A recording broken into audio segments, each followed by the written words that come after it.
Hello everyone, so welcome to Chemisense. और आज आप सबको जानते हैं काफ़ी इंपॉर्टेंट डे था। आज आपका साइंस पेपर था और पेपर तो काफ़ी मॉडरेट था। लाइक अगर आपने पास पेपर्स ट्राई किए हैं और एनसीईआरटी क्वेश्चंस कोई छोड़े नहीं है तो मतलब आई डोंट थिंक आपका पेपर अच्छा नहीं गया होगा।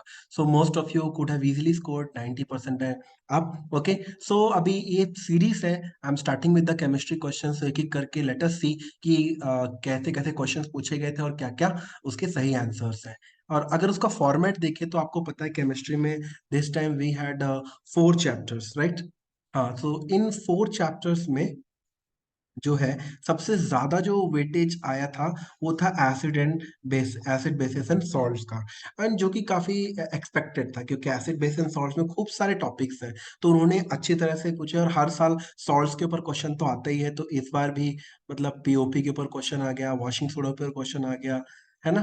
सो क्वेश्चंस डेफिनेटली देखने को मिले हम लोग को। सो जहां तक कि वेटेज का सवाल है, सबसे ज्यादा क्वेश्चन आए थे एसिड बेसिस सॉल्ट से। सो टोटल 7 मार्क्स से क्वेश्चन यहाँ पे आया था।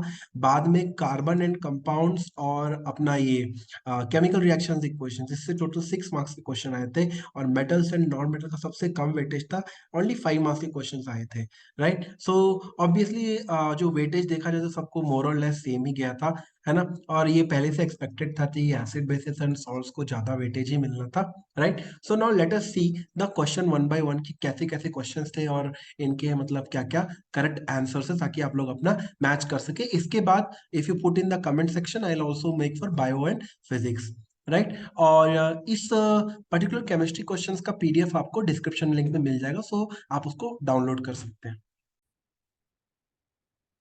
सो let us start with the MCQ question. तो ये आपका पहला एमसीक्यू क्वेश्चन आया हुआ था और ये था हमारे सेकेंड चैप्टर से, एसिड बेसिस एंड सॉल्ट का एमसीक्यू था। काफी आसान एमसीक्यू था। इन्होंने ऑल्फैक्टरी इंडिकेटर्स के बारे में पूछा था।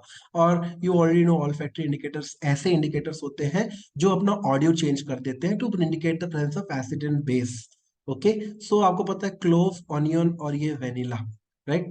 ये तीन जो होते हैं ऑल्फैक्टरी इंडिकेटर्स होते हैं। तो इसमें अनियन है पर टर्मरिक रॉन्ग हो गया, वेनिला सही है बट मिथाइल ऑरेंज रॉन्ग हो गया। सो अल्टीमेटली यहाँ पे जिन लोगों ने ऑप्शन ए को क्लिक किया है ना, ये सही आंसर है। एंड फॉर योर इन्फॉर्मेशन, ये जो मैं सेट कर रहा हूँ ये सेट 1 है। आज का जो पेपर था ऑल इंडिया सीबीएसई का, ये सेट 1 है, राइट। सो आप अकॉर्डिंगली इसको कंपेयर कर सकते हैं और मोर और लेस क्वेश्चन सब में सेम ही थे सारे सेट्स में, बस थोड़ा बहुत डिफरेंस होगा, right. So that you can match. Next question था the balance chemical equation showing the reaction between quick lime and water. तो आपको पता होना चाहिए क्विक लाइम और वाटर एक एक्सोथर्मिक रिएक्शन है। इसमें कभी भी हाइड्रोजन और ऑक्सीजन रिलीज नहीं होती। तो ऑटोमेटिकली ये तीन ऑप्शन तो ऐसे ही कट गए। बाकी हमारे पास बचा यही, quick lime plus water gives slaked lime plus heat. Okay, तो एक्सोथर्मिक रिएक्शन है तो इसमें काफी ज्यादा हीट जो है इवॉल्व होती है। Okay, let's move on to the next question. ये आप देख सकते हैं, अगला जो क्वेश्चन आया था अगेन रिडॉक्स रिएक्शन का क्वेश्चन था। तो इसमें पूछा है कि रिड्यूसिंग एजेंट कौन है इस क्वेश्चन में, ठीक है ना।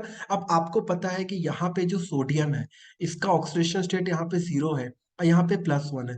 तो अगर ये 0 से +1 में जा रहा है तो सोडियम क्या हो रहा है, ऑक्सीडाइज हो रहा है।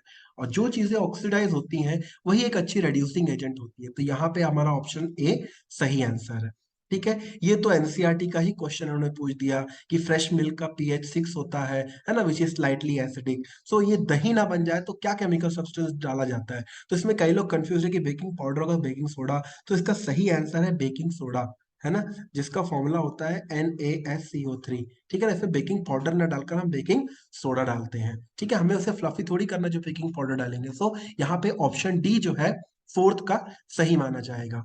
Okay, now let's move on to the next question, है ना। तो इसमें जो अगला क्वेश्चन आया था यहाँ पे, फिफ्थ क्वेश्चन, एम्फोटेरिक ऑक्साइड की बात हो रही है यहाँ पे, ठीक है। अब आपको पता है एम्फोटेरिक ऑक्साइड्स ऐसे ऑक्साइड्स होते हैं, ऑप्शन सी के हिसाब से, है ना, which react with acid and base both to form salt and water. और एम्फोटेरिक के एग्जांपल्स भी मैंने दे दिए यहाँ पे, जिंक ऑक्साइड और एल्यूमिनियम ऑक्साइड, जो कि आपके कोर्स में है। सो इस हिसाब से फिफ्थ क्वेश्चन का जो आंसर होगा वो ऑप्शन सी होगा। नेक्स्ट, हाइड्रोनियम आयंस कैसे फॉर्म होंगे, किस तरीके से फॉर्म होंगे। अब ऑब्वियसली बात है, बेसिस तो H+ देंगे नहीं तो हाइड्रोनियम बनाएंगे नहीं। तो अपना ऑप्शन ये ए कट हो जाता है, कैल्शियम क्लोराइड कट हो जाएगा, इथेनॉल आयनाइज होगा नहीं आसानी से, तो ये भी कट हो जाएगा। अल्टीमेटली हमारे पास बचता क्या है, HCl। सो यहाँ आप रिएक्शन में देख सकते हैं जब HCl रिएक्ट करता है वाटर के साथ, तो H3O प्लस और Cl माइनस निकलता है, जो कि आपका हाइड्रोनियम आयन है। नेक्स्ट क्वेश्चन भी काफी आसान था, आई होप कई लोगों ने इस को प्रैक्टिस जरूर किया होगा। ऑक्सीजन का मॉलिक्यूल, सो हम सबको पता है ऑक्सीजन का मॉलिक्यूल कुछ इस तरह से होता है ना, ये ऐसे डबल बॉन्ड बनता है। तो देखो यहाँ पे डबल बॉन्ड नहीं बन रहा, तो this is wrong option. D option में ट्रिपल बॉन्ड बन रहा है, तो ये तो नाइट्रोजन में ट्रिपल बॉन्ड बनता है एक्चुअल में, सो ये ऑप्शन भी सही नहीं हो सकता। यहाँ सिंगल बॉन्ड बन रहा है, मतलब अगर आपको ये भी पता होता कि ऑक्सीजन में डबल बॉन्ड बनता है, तो आप आसानी से ऑप्शन ए को सेलेक्ट कर सकते थे, राइट। सो सेवेंथ का आंसर है ऑप्शन ए। ठीक है, तो आप इसी हिसाब से अपने आपकी मार्किंग कीजिए, राइट। खैर ये तो काफी स्टैटिक क्वेश्चन थे, तो इसमें सही और गलत ही हो सकता है, इसमें कोई बीच का रास्ता नहीं है, जैसे आपको सब्जेक्टिव क्वेश्चंस में देखने को मिलता है। Let's move on to the next question. ये था असर्शन एंड रीजनिंग का क्वेश्चन जो पूछा गया था। ठीक है, काफी आसान क्वेश्चन था। आप देख सकते हो यहाँ पे इन्होंने जिंक ऑक्साइड लिया है, और यहाँ पे इसका ऑक्सीजन हट रहा है, तो रिमूवल ऑफ ऑक्सीजन क्या होता है, रिडक्शन। तो जो चीजें रिड्यूस होती है उसे क्या बोलते हैं, ऑक्सीडाइजिंग एजेंट। तो स्टेटमेंट क्या बोल रहा है, जिंक ऑक्साइड अंडरगोस रिडक्शन, तो ये स्टेटमेंट सही है, असर्शन सही है। रीजनिंग में इन्होंने क्या लिखा कि क्योंकि कार्बन एक रिड्यूसिंग एजेंट है, और वो जिंक ऑक्साइड को इसलिए रिड्यूस कर देता है जिंक में, तो ये इसका रीजन भी सही है। मतलब आप बोल सकते हो कि असर्शन भी सही है, और रीजनिंग जो है वो सही एक्सप्लेनेशन है असर्शन का, राइट। सो यहाँ पे option A has to be correct, okay. यहाँ पे ऑप्शन ए जो है हमारा करेक्ट ऑप्शन है, right. Let's move on to the remaining question, है ना। ये तो हमारे स्टैटिक क्वेश्चंस खत्म। अब आते हैं हम लोग 2 मार्क्स के क्वेश्चंस पे, राइट। 2 मार्क्स के क्वेश्चंस भी काफी आसान थे। ये रहा आपका पहला क्वेश्चन जो आपके स्क्रीन में है, राइट। सो इन्होंने बेसिकली क्या बोला है, there is a substance X which heating at 373 kelvin. अब पूरे केमिस्ट्री में 10th में 373 केल्विन आपको जिप्सम के हीट में ही देखने को मिलता है। सो एक्स कुछ भी नहीं है, जिप्सम है। जब आप इसको 100 डिग्री सेल्सियस पे हीट करते हो, तो ये पीओपी बनाता है, that is plaster of Paris, जो आपका कंपाउंड वाई बन जाता है, और 3/2 वाटर मॉलिक्यूल्स होता है। तो एक्स एंड वाई आपको आइडेंटिफाई हो चुके हैं, एक्स है जिप्सम और वाई क्या है आपका, प्लास्टर ऑफ पेरिस है, right. And next, how can X be obtain from Y. इसके लिए आपको सिंपल सी बात है, आपने उसका वाटर लूज करके, जिप्सम का वाटर लूज करके प्लास्टर ऑफ पेरिस ऑब्टेन किया है। सो ऑब्वियसली आप प्लास्टर ऑफ पेरिस में वापस पानी डालोगे, तो वो रिक्रिस्टलाइज होके आपको जिप्सम का, you can obtain gypsum back, right. So very easy question, 2 marks इसमें आसानी से आपको मिल सकते थे। लेट अस सी द और पार्ट ऑफ दिस क्वेश्चन। इस क्वेश्चन के और पार्ट में अगर आप देखोगे, तो यहाँ पे ये मेरे ख्याल से नीचे वाला जो क्वेश्चन था वो काफी आसान था, है ना। मतलब इट इज, इन दोनों में लेवल ऑफ डिफिकल्टी देखा जाए तो जो बी पार्ट है इसका, ये काफी आसान पार्ट है। ठीक है, सो एम और एन दिया है, एक रेड दे रहा है एक ब्लू दे रहा है यूनिवर्सल इंडिकेटर में। सो ऑब्वियस सी बात है, जो रेड है वो एसिडिक है, जो एन है वो ब्लू दे रहा है, मतलब वो बेसिक है। अब इसमें पहला तो यही बोला कि H प्लस कॉन्सेंट्रेशन किसमें ज्यादा होगा। सो M में H प्लस कॉन्सेंट्रेशन ज्यादा होगा, क्योंकि वो एसिडिक है। ठीक है, और M और N को ये लोग क्या करते हैं, मिक्स कर देते हैं, और सोल्यूशन क्या होता है, ग्रीन हो जाता है। अब आप सबको पता है जो हमारा यूनिवर्सल इंडिकेटर होता है, ठीक है ना, उसमें वो बेसिकली पीएच पे ही आधारित रहता है ना। 0 से लेकर 14 रहता है, और उसमें 7 क्या रहता है, न्यूट्रल होता है। इधर तरफ से एसिडिटी बढ़ती है, इस तरफ से बेसिक कैरेक्टर बढ़ता है, ठीक है ना। तो इसका कलर उल्टा होता है, वी ग्योर के अपोजिट होता है, VIBGYOR, ठीक है ना। तो यहाँ आप देख सकते हो ग्रीन किस में आ रहा है, ग्रीन आ रहा है न्यूट्रल सॉल्यूशन। सो बेसिकली ये क्या हो गया है, न्यूट्रलाइज हो गया है। तो क्या क्वेश्चन पूछा है, what is the nature of the salt form, तो सॉल्ट क्या होगा, न्यूट्रल होगा, ठीक है। और जस्टिफाई कैसे करना है, क्योंकि ग्रीन कलर pH 7 को रिलेट करता है, इसलिए। ओके, तो आई होप आपने अकॉर्डिंगली इसका आंसर यहाँ पे दिया होगा, राइट। Now let us move to the next question. ये देखिए, अब हमारे 3 मार्क्स के क्वेश्चंस पे इनको कैसे हैंडल करना देखते हैं। पहला तो बड़ा सिंपल क्वेश्चन था, डायरेक्ट डेफिनेशन पूछता है, डबल डिस्प्लेसमेंट रिएक्शन क्या होती है। तो आप सबको पता है डबल डिस्प्लेसमेंट रिएक्शन में क्या होते हैं, दो कंपाउंड अपने आयंस को क्या करते हैं, एक्सचेंज करते हैं, ठीक है ना। इसका मतलब सिंपली आप एग्जांपल ऐसे समझ सकते हो कि मान लो कोई दो कंपाउंड है, AB है और दूसरा कंपाउंड है CD। तो ये लोग जैसे मान लो ये मेटल हो गया, non metal, plus minus plus minus, तो एक्सचेंज करते हैं, ये वाला प्लस इस माइनस साथ चला जाता है, और ये वाला प्लस इस माइनस साथ चला जाता है। तो बेसिकली कंपाउंड क्या बनता है, AD प्लस CB। इसको बोलते हैं डबल डिस्प्लेसमेंट, यहाँ दो जगह आयंस एक्सचेंज हो रहे हैं, तो this is your double displacement reaction. Right. So ये तो डेफिनेशन हो गई है, chemical reaction in which reactant exchange ions to form new products, this is double displacement reaction. इसी की तर्ज पे इन्होंने पूछा था कि न्यूट्रलाइजेशन रिएक्शन क्या है, प्रेसिपिटेशन रिएक्शन क्या है। सो ऑब्वियसली न्यूट्रलाइजेशन रिएक्शन में क्या होता है, कोई ना कोई एसिड होता है ना, एक आपने एसिड ले लिया, ओके, और एक बेस ले लिया। सो लेट अस सपोज बेस ये हो गया NaOH, सोडियम हाइड्रोक्साइड, और एसिड हमने HCl ले लिया। तो इनके बीच क्या बनेगा, सॉल्ट और वाटर का फॉर्मेशन होगा। So this is your neutralisation reaction, ठीक है ना, ये आपका न्यूट्रलाइजेशन रिएक्शन हो गया। अगला उसने पूछ दिया precipitate reaction. Precipitate reaction simple, आप एनसीईआरटी से उठा लो, बैरियम क्लोराइड को आप सोडियम सल्फेट से जब रिएक्ट करवाओगे, सो BaSO4 है ना, ये व्हाइट प्रेसिपिटेट बनेगा, जिसको आप एरो डाउनवर्ड करके रिप्रेजेंट कर सकते हो यहाँ पे, और इसके साथ जो है NaCl सॉल्ट का फॉर्मेशन होगा। राइट। सो ये दो ही इक्वेशन पूछी थी। यहाँ पे देखो प्रेसिपिटेट फॉर्मेशन हुआ है बैरियम सल्फेट का, और यहाँ पे न्यूट्रलाइजेशन हुआ है, क्योंकि यहाँ पे OH माइनस और H प्लस है ना, बेस का OH माइनस और एसिड का H प्लस दोनों न्यूट्रलाइज होकर यहाँ पे वाटर बना दिए, और यहाँ पे you get NaCl। So this was how this question was suppose to be answered. Let us move on to the next question. 28th question again acid base salt से आ गया। Sometimes the pH of your mouth gets lower then 5.5, Y, है ना। Obviously बात है, जब आप रात को खाना खा लेते हैं, है ना, तो उसमें कार्बोहाइड्रेट्स होते हैं, है ना, रोटी हो, चावल हो, या कोई मिठाई हो, कुछ भी हो, तो उसमें बेसिकली होता क्या है, कार्बोहाइड्रेट्स होते हैं, ठीक है। सो इन कार्बोहाइड्रेट्स का क्या होता है, ब्रेक डाउन, और ये बन जाते हैं एसिड, ठीक है, ये बन जाते हैं एसिड में कन्वर्ट हो जाते हैं। एंड दैट्स वाई इस एसिडिक नेचर के चक्कर में ही जो हमारा ये होता है, क्या बोलते हैं, पीएच है, वो लोअर हो जाता है 5.5 से। Now let us talk about the next question, है ना, इसमें एक बेसिक सॉल्ट की बात की जा रही है। Basic salt is obtain by heating baking soda. So baking soda को हीट करने का आपके पास एक ही रिएक्शन था, है ना, वो था baking, like baking soda when it is break down and gives you sodium carbonate, ठीक है ना। तो वो बेसिक सॉल्ट कौन सा है, बेसिक सॉल्ट है वो सोडियम कार्बोनेट, ठीक है। बेकिंग सोडा को अगर आप हीट करेंगे तो आपको सोडियम कार्बोनेट मिलता है, उसी की यहाँ पे बेसिकली बात हो रही है, ठीक है। और जब आप उसको हीट करोगे तो उसके जो रिएक्शन है वो यहाँ पे दिए हुए हैं, जैसा कि आप देख सकते हो। Right. Now let us discuss the other part of this.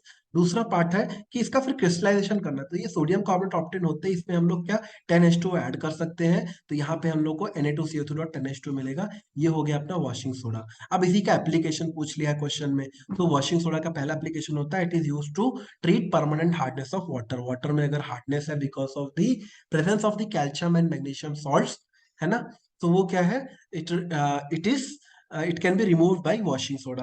दूसरा क्या है, कहीं भी आपको सोडा दिखता है, कहीं भी आपको सोडा दिखता है, तो उसका एक कॉमन एप्लीकेशन होता है, वो होता है GPS, that is manufacturing of glass paper soap. भले वो कॉस्टिक सोडा हो, वॉशिंग सोडा हो, या बेकिंग सोडा हो, you can always right this, ठीक है। तो ये तो हुआ इस पर्टिकुलर पार्ट का बात। लास्ट में इन्होंने क्वेश्चन पूछा है कि कॉपर सल्फेट क्रिस्टल्स व्हाइट क्यों हो जाते हैं, है ना, व्हेन यू हीट देम। तो ये एक्सपेरिमेंट पर्टिकुलरली मैंने करके देखा हुआ है ना, और इसको मैंने पोस्ट भी किया हुआ है इस एक्सपेरिमेंट को, जिसमें कॉपर सल्फेट जो है ब्लू से व्हाइट हो जाता है, फिर मैं उसको व्हाइट से ब्लू कर देता हूँ। तो इसका जो लिंक है मैंने डिस्क्रिप्शन में दिया है, if you want you can see that experiment for better knowledge, and practical जब देखोगे तो ज्यादा माइंड में रिटेन रहेगा, ठीक है ना। सो बेसिकली क्या करते हैं, कॉपर सल्फेट का आपको पता है उसमें 5 वाटर मॉलिक्यूल्स होते हैं, है ना। इसको हीट करते हुए it gives copper sulphate plus 5 water molecules. अब ऑब्वियस सी बात है कि जो कॉपर सल्फेट ब्लू क्यों था, क्योंकि उसके पास 5 वाटर मॉलिक्यूल्स थे क्रिस्टलाइजेशन वाले, ठीक है ना। अब जैसे आप हीट करोगे तो वाटर मॉलिक्यूल्स लूज कर देगा, लूज करते ही वो क्या हो जाता है, एनहाइड्रस हो जाता है ना। मतलब इस साइड वो क्या है, इस साइड वो है हाइड्रेटेड, बट यहाँ आते ही वो क्या बन जाता है, एनहाइड्रस बन जाता है, मतलब विदाउट वाटर, ठीक है। That's why it turns white. इसको वापस ब्लू बनाना है, again you add water, you will get it, okay. So ये बेसिकली ये दूसरी बार ऐसा क्वेश्चन पूछा गया है। अभी जो जिप्सम वाला क्वेश्चन आया था 21st क्वेश्चन, उसमें भी यही चीज पूछी गई थी, राइट। सो इन्होंने वाटर क्रिस्टलाइजेशन पे काफी स्ट्रेस दिया है इस बार। Let's move on to the next question, है ना। जो नेक्स्ट क्वेश्चन है हमारा, वो रहा ये 34th क्वेश्चन। 34th क्वेश्चन तो पूरा मतलब एनसीईआरटी का सीबीएसई का क्वेश्चन ही छाप के उन्होंने दे दिया है, ठीक है। अगर आपने एनसीईआरटी का कार्बन कंपाउंड पढ़ा है, डिट्टो एक भी चीज दिमाग लगाने वाली थी ही नहीं इसमें। अगर आपने अपना काम अच्छी तरह से किया है, रिवीजन किया है प्रॉपरली, तो you could very easily answer the questions over here, okay, so let us try to solve this. इन्होंने बोला है कि अ नेचुरल कंपाउंड एक्स है ना, एक नेचुरल कंपाउंड है एक्स जिसका मॉलिक्यूलर फॉर्मूला C2H6 हो। ये इथेनॉल जो होता है ना हमारा इथेनॉल, अब यहाँ देखते हैं इथेनॉल का फॉर्मूला कैसे लिखेंगे। Right, so ethanol is basically आपको पता है C2H5OH। अब यहाँ पे कार्बन कर दिया मैंने इकट्ठा, हाइड्रोजन 5 और एक कितना होता है 6, और O, तो ये बेसिकली C2H6O, ये कंडेंस्ड फॉर्म हो गया C2H5OH का। तो ये जो एक्स कंपाउंड है ये है बेसिकली हमारा इथेनॉल। ठीक है ना, तो इथेनॉल को जैसे ही आप K2Cr2O7 दोगे एसिडिफाइड, ठीक है, तो ये किस में कन्वर्ट हो जाएगा, ये इथेनॉइक एसिड बन जाएगा। सो एक्स क्या है, इथेनॉल है, वाई क्या है, इथेनॉइक एसिड है। और आपको पता है इथेनॉइक एसिड और इथेनॉल ये दोनों मिला के करते हैं esterification reaction in the presence of acid. So जो Z बनाया है, Z is nothing but our ester. ठीक है ना, सो एक्स वाई जेड की आइडेंटिफिकेशन हो चुकी है। एक्स इथेनॉल है, वाई इथेनॉइक एसिड है, और जेड क्या है हमारा, जेड है एस्टर मतलब इथाइल इथेनोएट, क्योंकि दो कार्बन इसको मिल रहे हैं इथेनॉल से और दो कार्बन मिल रहे हैं इसको इथेनॉइक एसिड से, दो और दो चार, तो उसको आप बांट दोगे तो इथेनॉइक इथाइल इथेनोएट बन जाएगा आपका एस्टर। सो इसके रिएक्शंस आपको लिखने को बोले तो ये रहा ऑक्सीडेशन वाला रिएक्शन, और ये रिएक्शन आप देख सकते हो एस्टर फॉर्मेशन का। अब नेक्स्ट इसने पूछा है कि इसी एस्टर में, है ना, ये एक्स और वाई इसके रिएक्शन लिखने के बाद इन्होंने क्या पूछा है, state the role of acidified K2Cr2O7, है ना। सो K2Cr2O7 का क्या रोल है, वो एक अच्छा ऑक्सीडाइजिंग पावरफुल ऑक्सीडाइजिंग एजेंट है K2Cr2O7, और यू कैन से अल्कलाइन KMnO4, है ना। Either you can use alkaline KMnO4 or you can use acidified K2Cr2O7 to oxidize alcohol into carboxylic acid। ठीक है ना, और दूसरा एसिड क्यों लिया है, क्योंकि आपको पता है जो अल्कोहल है, जो कार्बोक्सिलिक एसिड होते हैं, ये वीक एसिड होते हैं, तो रिएक्शन को प्रॉपर रन करने के लिए आयोनाइज करना पड़ता है, जिसके लिए हम लोग को सल्फ्यूरिक एसिड की हेल्प लगती है। तो ये तो दो रीजन हुए। चौथा क्या पूछा है, name the reaction when Z reacts with alkali. अब आपको पता ही है जब जो Easter when ester reacts with alkali जैसे सोडियम हाइड्रोक्साइड, तो वो बेसिकली सैपोनिफिकेशन रिएक्शन रहता है। तो यहाँ आप रिएक्शन को देख सकते हो, ये रहा इथाइल इथानोएट, है ना, ये रिएक्ट कर रहा है हमारे सोडियम हाइड्रोक्साइड के साथ, तो इसमें बनता है sodium ethanoate plus alcohol that is ethanol. So ये था इस क्वेश्चन का प्रॉपर आंसर, इसमें कुछ भी सोचने का जरूरत नहीं था। और जो इसका और पार्ट है, जो ऑल्टरनेट पार्ट है, वो भी कुछ ऐसा ही है। इथेनॉल को इथीन में कन्वर्ट करना है, तो बेसिकली आप क्या करोगे, कॉन्सेंट्रेटेड H2SO4 डालोगे, तो उसके जो वाटर मॉलिक्यूल्स निकल जाएंगे और ये इथेनॉल किस में कन्वर्ट हो जाएगा, इथीन में। अगला रिएक्शन कौन सा है, इथीन को इथेन बनाना है, तो आपको एडिशन रिएक्शन करनी पड़ेगी, जिसमें आप निकेल या पैलेडियम कोई भी कैटलिस्ट ले सकते हो। तो ये इथीन में आपने H2 डाला, ये क्या बन जाएगा, C2H4 बन जाएगा। अब यहाँ पे आपको एक चीज ध्यान देनी थी कि हर रिएक्शन में आपको कंडीशंस मेंशन करनी थी। ठीक है, नेक्स्ट, इथेन को क्लोरोइथेन कन्वर्ट करने के लिए आपको सब्स्टिट्यूशन रिएक्शन करना पड़ेगा, मतलब here you will take ethane and chlorine, इसको सनलाइट की प्रेजेंस में, है ना, क्लोरोमीथेन और HCl में कन्वर्ट कर दोगे। फिर क्या है, इथेनॉल को इथेनोइक एसिड में कन्वर्ट करना, तो क्या करना पड़ेगा, ऑक्सीडेशन, है ना। ये तो मतलब बताओ कितना कितना लकी होगा वो बंदा कि ये क्वेश्चन का आंसर तो पिछले और में डायरेक्टली लिखा हुआ है। आई होप आप लोग इस चीज को आइडेंटिफाई कर पाए होंगे एग्जाम में, है ना। और इथेनॉइक एसिड का इथाइल इथेनोएट में कन्वर्शन, तो ऑब्वियस सी बात है, ये एस्टरिफिकेशन रिएक्शन की बात कर रहे हैं। ठीक है ना, इसका रिएक्शन लिख दिया था। तो मैं होता तो मैं तो डायरेक्ट ही ये पांच क्वेश्चन को अटेंड करता और डायरेक्ट अपने 5 मार्क्स क्लेम करता, है ना। और इसमें कुछ रिएक्शन तो पहले ही उन्होंने और ऑप्शन में दे रखा है, जैसे मैं किसकी बात कर रहा हूँ, इथेनॉल को इथेनोइक एसिड कन्वर्ट करने वाला, तो ऑलरेडी इन्होंने एक हिंट दिया हुआ है इसका। ठीक है, सो डेफिनेटली पेपर जो बनाने वाला है वो आपकी मदद ही करना चाहता है, provided you are ready to receive that help. Now this is the last question. उन्होंने बहुत ही बोरिंग सा पैराग्राफ दिया था, जिसका कोई भी लेना देना नहीं था हमारे क्वेश्चन से। वैसे ऐसा सारे केस बेस्ड क्वेश्चंस में होता है, वो कहानी कुछ सुनाते हैं और पूछते कुछ है ना। तो भाई लोगों ने केस बेस्ड स्टडी में क्या किया था, बताया था कि मिनरल क्या होते हैं और क्या होते हैं, और बाकी क्वेश्चन तो ऐसा पूछा है, मतलब जैसे आपके स्कूल में होता है कि पढ़ाते लेवल 1 पे है, पूछते लेवल 2 पे है ना, होमवर्क लेवल 2 का देते हैं और एग्जाम में लेवल 3 का आता है। ठीक है, तो यही चीज यहाँ पे केस बेस्ड स्टडीज में देखने को मिलती है, राइट। सो यहाँ पे पूछा है कि मरकरी का ओर क्या होता है। सो सिनाबार जो होता है वो मरकरी का ओर होता है, उसका फॉर्मूला होता है HgS, है ना। मरकुरिक सल्फाइड होता है और ये सॉल्ट फॉर्म में पाया जाता है। दूसरा, जिंक कार्बोनेट को अगर आप स्ट्रांगली हीट करोगे तो बेसिकली आप उसका कैल्सिनेशन कर रहे हो, है ना। C फॉर कैल्सिनेशन और C फॉर कार्बोनेटोर। सो कार्बोनेटोर को आप क्या करते हो, हीट करते हो तो जिंक ऑक्साइड और कार्बन डाइऑक्साइड में कन्वर्ट हो जाता है। रोस्टिंग करना होता तो जिंक सल्फाइड लेते हैं, है ना। नेक्स्ट क्या है, थर्मिड रिएक्शन का क्वेश्चन पूछ दिया डायरेक्टली कि एक मेटल ए है, वो आयरन ऑक्साइड से रिएक्ट करता है और हाईली एक्सोथर्मिक रिएक्शन, मतलब a lot of heat is released, ठीक है ना, and this is used to join railway track. So metal है हमारा एल्यूमिनियम, रिएक्शन का नाम है थर्मिड रिएक्शन, और ये रही रिएक्शन, आयरन ऑक्साइड रिएक्ट करता है एल्यूमिनियम के साथ, है ना। इससे देखो जो आयरन होता है आपका कंप्लीटली मेल्ट हो जाता है, इसलिए यहाँ पे आयरन लिक्विड शो कर रहा है, ठीक है ना। तो ये हो गया। नेक्स्ट क्वेश्चन है, we cannot use carbon to obtain sodium from sodium oxide. देखो सोडियम काफी ज्यादा रिएक्टिव मेटल है ना। सोडियम हो गया, lithium, sodium, potassium, calcium, magnesium, तो इनका हम लोग क्या कैल्सिनेशन रोस्टिंग नहीं कर सकते, इनको हम लोग रिडक्शन नहीं करते कार्बन के through. What we do is we do the electrolysis, ठीक है ना, because sodium is very very reactive when you compare to that of carbon. So sodium, carbon cannot replace, और you can say carbon cannot displace sodium, so that's why no question of obtaining, है ना, sodium from sodium oxide using carbon. Okay. Next उन्होंने पूछा, अब इन्होंने answer ही दे दिया कि हाँ इसका तो इलेक्ट्रोलाइटिक रिडक्शन करना पड़ेगा, तो उसके रिएक्शन देने थे। तो आपको पता है कि ये जो है हमारा कैथोड में क्या कैटायन आता है, तो कैटायन सोडियम कैटायन है तो वो कैथोड में आएगा, और क्लोरीन एनायन है तो वो एनोड में आएगा। तो कैथोड में आपको क्या मिलेगा, सोडियम, और एनोड में क्या मिलेगा, एनायन, जो कि क्या है यहाँ पे क्लोरीन, है ना। तो ये देखो सोडियम क्या है, एक इलेक्ट्रॉन गेन करके सोडियम बन जाता है, ये कैथोड की रिएक्शन है। और एनोड में क्या है, क्लोरीन इलेक्ट्रॉन्स लूज करके क्या बन जाता है, Cl2 में कन्वर्ट हो जाता है, ठीक है। So these all were the questions, है ना। ये सारे क्वेश्चंस हमारे किसके थे, आज के सेट 1 के थे। आई होप आपको इसमें सीखने को मिला, एंड ऑब्वियसली मोर और लेस यही पैटर्न फॉलो करता है। तो अगर आपको भी प्रॉपरली मतलब अपना नॉलेज इंप्रूव करना है, so you can subscribe the channel Chemisense, ठीक है। इसमें जो हमारे 10th क्लास के एनसीईआरटी के सारे एक्सपेरिमेंट्स मैंने ऑलमोस्ट अपलोड किए हैं। You can check out the playlist, उसका नाम है एक्सपेरिमेंट शॉर्ट्स, ठीक है, उसका नाम है experiment shorts. So you can check out that playlist and see all the reactions, will get a lot of things to learn.